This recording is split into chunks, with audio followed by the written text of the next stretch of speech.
અમદાવાદમાં અખાદ્ય પદાર્થનું વેચાણ કરનારા એકમો સામે લાલાક. જાન્યુઆરી મહિનામાં ફૂડ વિભાગે 570 ખાદ્ય પદાર્થના સેમ્પલ લીધા. ડ્રાય ફ્રૂટ, ગોળ સહિત 56 શિયાળુ પાક, 14 દૂધની બનાવટી મીઠાઈના લીધા હતા સેમ્પલ. 17 બેકરી પ્રોડક્ટના ફૂડ વિભાગે લીધા હતા સેમ્પલ. ઊંધિયાના 10 અને જલેબીના 41 નમૂના પણ પરીક્ષણમાં મોકલાયા હતા. ઉસ્માનપુરામાં સવાઈ ભોજ નામના એકમમાં ગંદકી જોવા મળતા કરાઈ સીલ. તો બહેરામપુરાની શૈલેષ પાણીપુરી સેન્ટરમાં ગંદકી હોવાથી કરાઈ સીલ.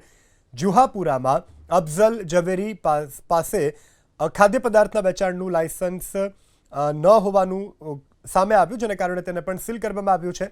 આ સાથે શાહીબાગની રાધે ડેરીનું પનીર લો ફેટ મળતા એકમને સીલ કરવામાં આવ્યું છે. કૃષ્ણનગરમાં જય અંબે પાત્રા હાઉસના એકમને પણ સીલ કરાયું છે. અખાદ્ય પાત્રાનું વેચાણ કરતા આ કાર્યવાહી ઇન્દ્રપુરી વિસ્તારની શ્રીરામ ચોળાફળી સેન્ટરની ચટણી નીકળી છે. બિનઆરોગ્યપ્રદ ચટણી મળતા શ્રીરામ ચોળાફળી સેન્ટરને પણ સીલ કરવામાં આવ્યું છે.